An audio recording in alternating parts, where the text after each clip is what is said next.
हाँ जी, स्वागत है आप सभी का आपके अपने YouTube channel sky chemistry classes में। आज देखने वाले हैं हाइड्रोजन का रेखा स्पेक्ट्रम, लाइन स्पेक्ट्रा। किसके लिए? ऑफ हाइड्रोजन, हाइड्रोजन का रेखा स्पेक्ट्रम। अब ये प्राप्त कैसे होता है? तो हाइड्रोजन गैस को जब विद्युत विसर्जन से गुजारते हैं तो हाइड्रोजन गैस के उच्च ऊर्जा वाले परमाणु प्राप्त होते हैं। ये उच्च ऊर्जा वाले परमाणु हैं, यानी ये ऊर्जा ग्रहण करके जब विद्युत विसर्जन जहाँ स्पार्किंग हो रही हो उस स्थान पर हाइड्रोजन गैस को रखते हैं तो हाइड्रोजन गैस उच्च ऊर्जा के कारण अपने परमाणुओं में वियोजित हो जाती है। उन परमाणुओं की एनर्जी भी क्या होती है? हाई होती है, उच्च होती है। और ये उच्च ऊर्जा वाले परमाणु जब ग्रहण की गई ऊर्जा को निष्कासित करते हैं तो विद्युत चुंबकीय विकिरणें निष्कासित होती है। उन विद्युत चुंबकीय विकिरणों को फोटोग्राफिक फिल्म पर या संसूचक द्वारा रिकॉर्ड कर लिया जाता है। वो कहलाता है हाइड्रोजन का रेखा स्पेक्ट्रम या हाइड्रोजन का परमाणविक स्पेक्ट्रम। अब देखो, वो रेखाएं कई श्रेणियों की अपने को प्राप्त होती है। ये रेखा स्पेक्ट्रम या एटॉमिक स्पेक्ट्रा की अपन बात कर चुके हैं। हाइड्रोजन का रेखा स्पेक्ट्रम जब होता है, यानी हाइड्रोजन का परमाणु जिसमें उपस्थित इलेक्ट्रॉन एनर्जी ग्रहण कर उच्च ऊर्जा स्तरों में स्थानांतरित हो जाता है, वो जब नीचे निम्न ऊर्जा स्तरों में लौटता है तो ऊर्जा निष्कासित करता है, और निष्कासित होने वाली ऊर्जा विद्युत चुंबकीय विकिरणों के रूप में निकलती है। उसको यदि अपन फिल्म या संसूचक पर रिकॉर्ड कर लेंगे तो अपने को रेखा स्पेक्ट्रम हाइड्रोजन का मिल जाएगा। अब वो रेखा स्पेक्ट्रम में कई श्रेणियां प्राप्त होती है। एच के रेखा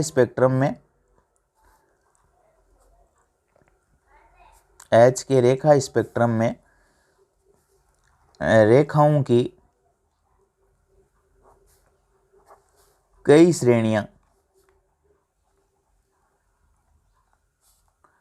प्राप्त होती है, और इन रेखाओं को, ये रेखाओं की श्रेणियों को उनके खोजकर्ताओं के नामों के आधार पर लाइमन श्रेणी,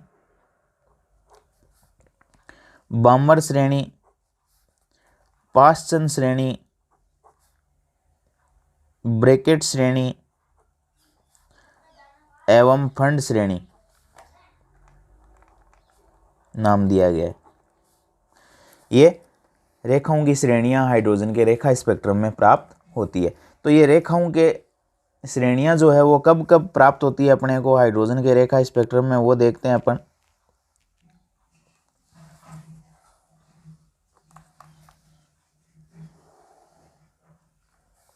यहाँ तो एनर्जी हो जाएगी E, और ये हो जाएगी रेखाओं की श्रेणियां। अब देखो, ये एनर्जी लेवल्स हो जाएंगे। ये n बराबर 1 पहला एनर्जी लेवल, ये n बराबर 2 दूसरा एनर्जी लेवल, ये n बराबर 3, ये n बराबर 4, 5, 6 और आगे बहुत सारे एनर्जी लेवल्स होंगे n बराबर इनफाइनाइट तक। जब हाइड्रोजन के उच्च ऊर्जा वाले परमाणुओं में उपस्थित इलेक्ट्रॉन किसी भी ऊर्जा स्तर से, कोई सा भी ऊर्जा स्तर हो, उससे पहले ऊर्जा स्तर में लौटता है या तो अपने को रेखाओं की एक श्रेणी प्राप्त होती है, उसको अपन कहते हैं, यानी ये इनफाइनाइट एनर्जी लेवल से पहले एनर्जी लेवल में आ रहा है, ये उसके बाद छठे से आ रहा है पहले में, ये फिफ्थ से इलेक्ट्रॉन एनर्जी लॉस कर फिर फोर्थ से, 3 से और 2 से 1 में। तो रेखाओं की अपने को श्रेणी प्राप्त होती है। उस रेखाओं की श्रेणी को कहते हैं लाइमन श्रेणी। कौन सी श्रेणी? लाइमन श्रेणी। उसके बाद अपने को नेक्स्ट, यदि किसी भी ऊर्जा स्तर से इलेक्ट्रॉन अपनी ऊर्जा नष्ट कर या ऊर्जा निष्कासित कर दूसरे एनर्जी लेवल में आता है, यानी ये एनर्जी लेवल सेकंड है, उसमें आता है, यानी इनफाइनाइट से 2 में,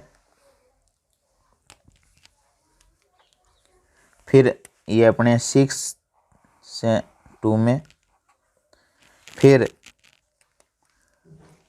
5 से 2 में, और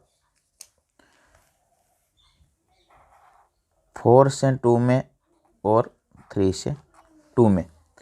तो ये रेखाओं की जो अपने को श्रेणियां प्राप्त होती है, यानी किसी भी एनर्जी लेवल से यदि दूसरे ऊर्जा स्तर में हाइड्रोजन का परमाणु या परमाणु नहीं उसमें इलेक्ट्रॉन ही एनर्जी ग्रहण करते हैं तो वो लौटता है, तो रेखाओं की अपने को एक श्रेणी प्राप्त होती है। उस श्रेणी को कहते हैं बामर श्रेणी। लाइमन के बाद बामर।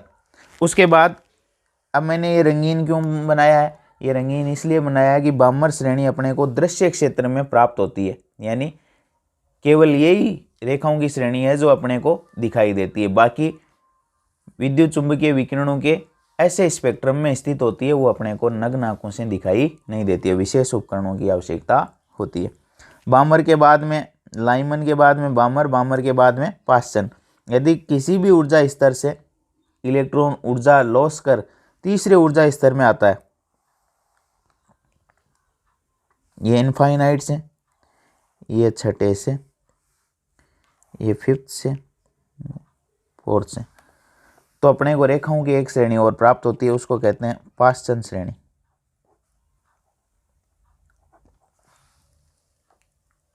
उसके बाद अपने को पाश्चन श्रेणी के बाद में एक श्रेणी और प्राप्त होती है, यदि किसी भी एनर्जी लेवल से इलेक्ट्रॉन चौथे एनर्जी लेवल में आ जाता है ऊर्जा नष्ट कर, तो ये इनफाइनाइट से, ये सिक्स से, ये फिफ्थ से, तो इसको कहते हैं ब्रैकेट श्रेणी।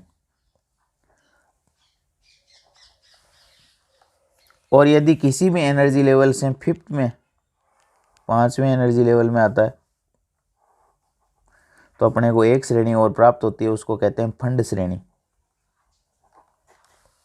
रेखाओं की एक श्रेणी और प्राप्त होती है, फंड श्रेणी। यानी अपने को हाइड्रोजन के रेखा स्पेक्ट्रम में जो श्रेणियां प्राप्त होती है वो उनके खोजकर्ताओं के नामों के आधार पर अलग अलग नाम उनको दिए गए हैं। लाइमन श्रेणी, बामर श्रेणी, पाश्चन श्रेणी, ब्रैकेट श्रेणी और फंड श्रेणी। जब किसी भी ऊर्जा स्तर से इलेक्ट्रॉन अपनी ऊर्जा नष्ट करके पहले वो एनर्जी लेवल में लौटता है तो लाइमन श्रेणी प्राप्त होती है, यानी वो इनफाइनाइट से आ सकता है, छठे से आ सकता है, सातवें से आ सकता है, 100वें से आ सकता है, 50वें एनर्जी लेवल से आ सकता है। फिर यदि किसी भी एनर्जी लेवल से सेकंड लेवल में आता है तो बामर श्रेणी, किसी भी एनर्जी लेवल से थर्ड में आता है ऊर्जा स्तर में तो पाश्चन श्रेणी, फोर्थ में आता है तो ब्रैकेट श्रेणी, और किसी भी एनर्जी लेवल से पाँचवें ऊर्जा स्तर में लौटता है तो फंड श्रेणी अपने को प्राप्त होती है। इसके बाद एक श्रेणी और है हम्प्री श्रेणी। किसी भी एनर्जी लेवल से छठे में तो उसको हम्प्री श्रेणी के नाम से भी जाना जाता है। ये तो हुआ हाइड्रोजन का रेखा स्पेक्ट्रम, हाइड्रोजन का रेखा स्पेक्ट्रम कि हाइड्रोजन गैस को जब विद्युत विसर्जित करते हैं तो उच्च ऊर्जा वाले हाइड्रोजन परमाणु प्राप्त होते हैं जिनकी एनर्जी उच्च होती है। अब वो हाइड्रोजन परमाणु अपनी एनर्जी को निष्कासित करते हैं और निम्न ऊर्जा स्तरों में लौटते हैं तो विद्युत चुंबकीय विकिरणें निष्कासित करते हैं, और उन विद्युत चुंबकीय विकिरणों को यदि फोटोग्राफिक फिल्म पर या संसूचक द्वारा रिकॉर्ड कर लिया जाए तो रेखाओं की अपने को कई श्रेणियां मिलती है। लाइमन श्रेणी, बामर श्रेणी, पाश्चन श्रेणी, ब्रैकेट श्रेणी, फंड और हम्प्री श्रेणी, जिनके नाम उनके खोजकर्ताओं के आधार पर दिए गए। बामर श्रेणी को रंगीन दर्शाया मैंने, क्यों? क्योंकि बामर श्रेणी जो है वो दृश्य क्षेत्र में प्राप्त होती है, दिखाई देती है, इसलिए दृश्य जो दिखाई दे रहा है वो रंगीन मैंने दर्शा दिया है। तो ये तो बात हुई हाइड्रोजन के रेखा स्पेक्ट्रम की। अब हाइड्रोजन के रेखा स्पेक्ट्रम की श्रेणियां कौन से क्षेत्र में प्राप्त होती है, यानी विद्युत चुंबकीय विकिरणों का जो स्पेक्ट्रम है, radio wave, microwave, infrared, visible, UV, कौन से क्षेत्र में प्राप्त होती है तो वो देख लेते हैं। रेखा स्पेक्ट्रम की श्रेणी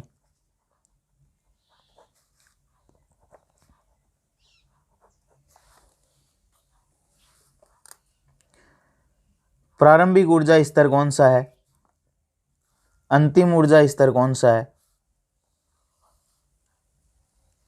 और विद्युत चुंबकीय विकिरणों का क्षेत्र कौन सा है जिससे यह संबंध रखती है?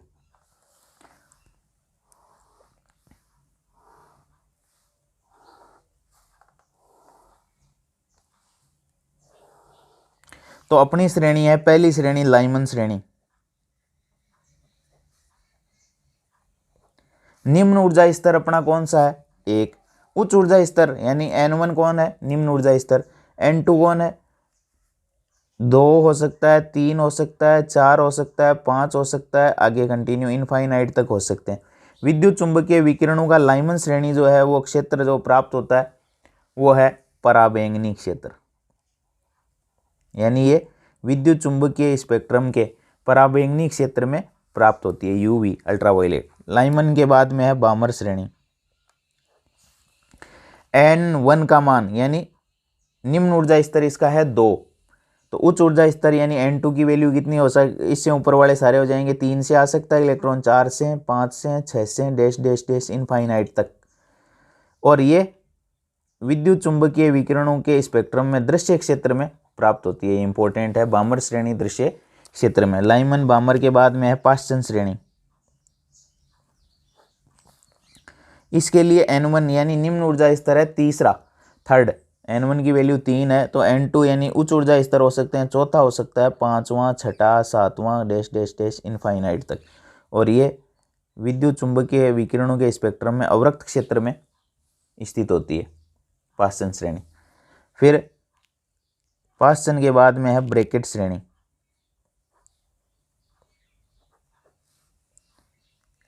N1 की वैल्यू 4, N2 की वैल्यू 5, 6, 7, 8 इनफाइनाइट तक। ये अवरक्त क्षेत्र से संबंध रखती है। उसके बाद फंड श्रेणी। N1 की वैल्यू 5, N2 क्या हो सकता है? इससे ऊपर वाले सारे 6, 7, 8 इनफाइनाइट तक। और ये भी अवरक्त क्षेत्र से संबंध रखती है। यानी बामर श्रेणी दृश्य क्षेत्र से संबंध रखती है, लाइमन श्रेणी पराबैंगनी क्षेत्र से, बाकी सब अवरक्त। इसके बाद हम्फ्री श्रेणी भी इसी क्षेत्र से संबंध रखती है। तो रेखा स्पेक्ट्रम की ये 5 मुख्य श्रेणियां हैं हाइड्रोजन के रेखा स्पेक्ट्रम में अपने को मिलती है। तो ये तो बात हुई रेखा स्पेक्ट्रम और रेखा स्पेक्ट्रम की श्रेणियों को। अब हाइड्रोजन के रेखा स्पेक्ट्रम में प्राप्त होने वाली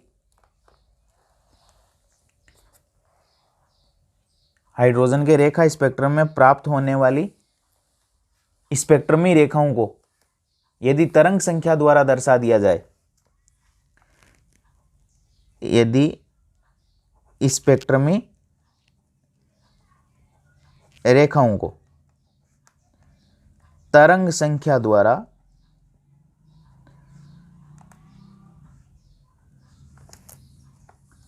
दर्शाया जाए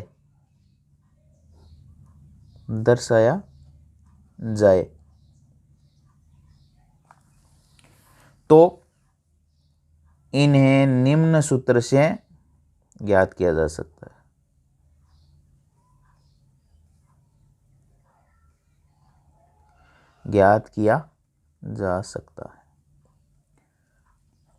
और वो सूत्र क्या है? वो सूत्र है न्यू बार। आपको पता है न्यू बार तरंग संख्या के लिए देते हैं, प्रति इकाई लंबाई में तरंग दैर्ध्यों की संख्या। न्यू बार तरंग संख्या बराबर होता है 1/λ बराबर 109,677 1/N1 का स्क्वायर माइनस 1/N2 का स्क्वायर सेंटीमीटर इनवर्स। इस सूत्र की सहायता से अपन हाइड्रोजन के रेखा स्पेक्ट्रम में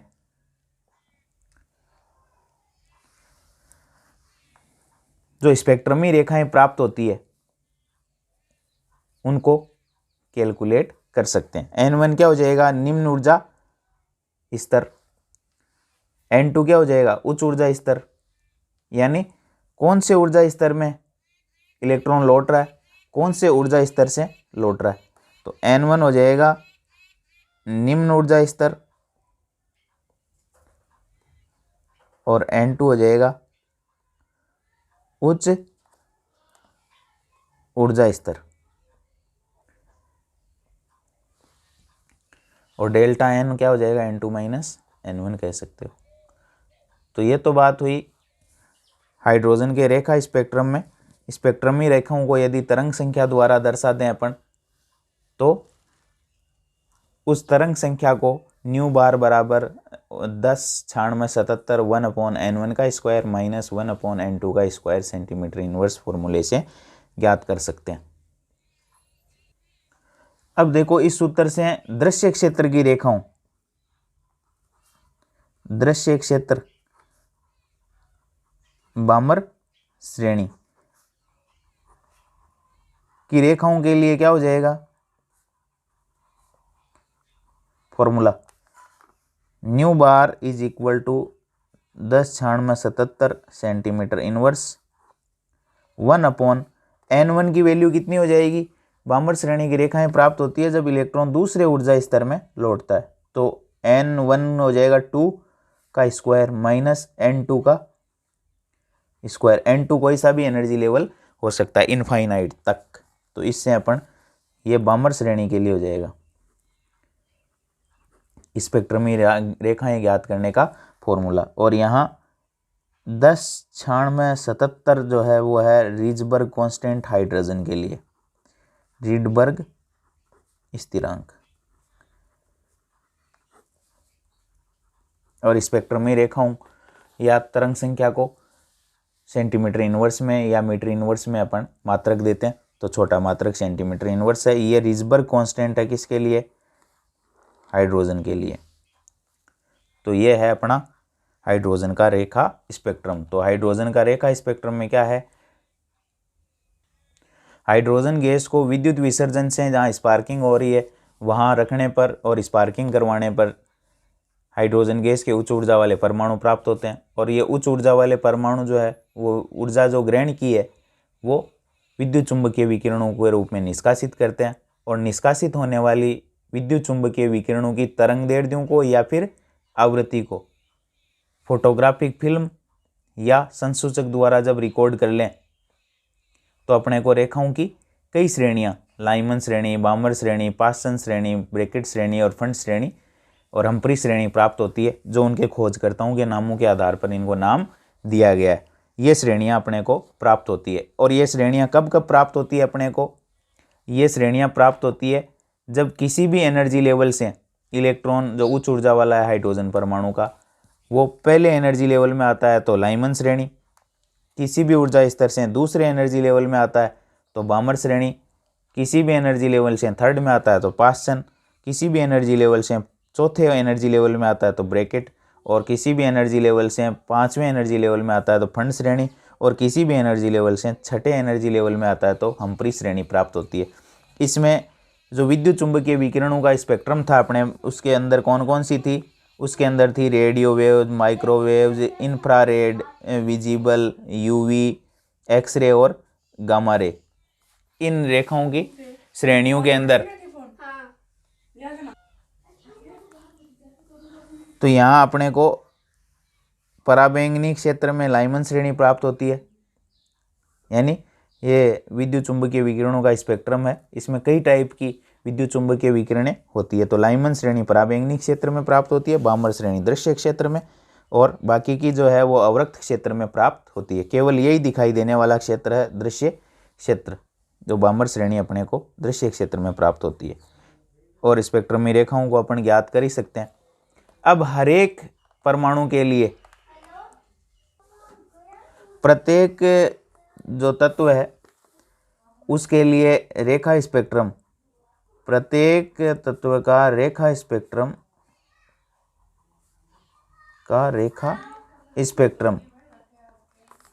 विशिष्ट होता है, विशेष होता है, विशेष प्रकार का होता है, जो तत्वों की पहचान में काम में आता है। और प्रत्येक रेखा स्पेक्ट्रम में नियमितता भी होती है, प्रत्येक रेखा स्पेक्ट्रम में नियमितता भी होती है, यानी रेगुलरिटी होती है, रेखाओं की जो श्रेणियां अपने को प्राप्त होती है वो नियमित भी होती है। इससे अपने ये अनुमान लगा सकते हैं कि प्रत्येक तत्व का स्पेक्ट्रम यदि विशेष प्रकार का है जो दूसरे तत्व से नहीं मिलता और प्रत्येक रेखा स्पेक्ट्रम में नियमितता होती है, इसका मतलब ये हुआ कि इसमें इलेक्ट्रॉनिक व्यवस्था एक तत्व के परमाणु में एक विशेष प्रकार की इलेक्ट्रॉनिक व्यवस्था पाई जाती है। अब प्रत्येक तत्व का रेखा स्पेक्ट्रम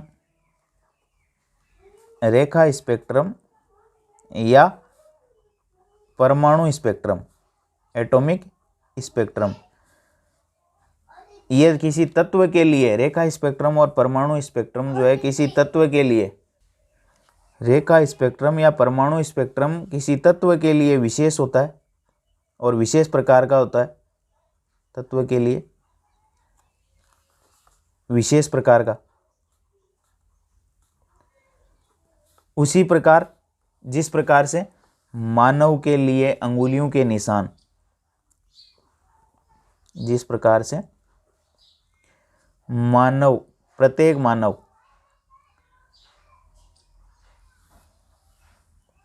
फिंगरप्रिंट के जो निशान है, फिंगरप्रिंट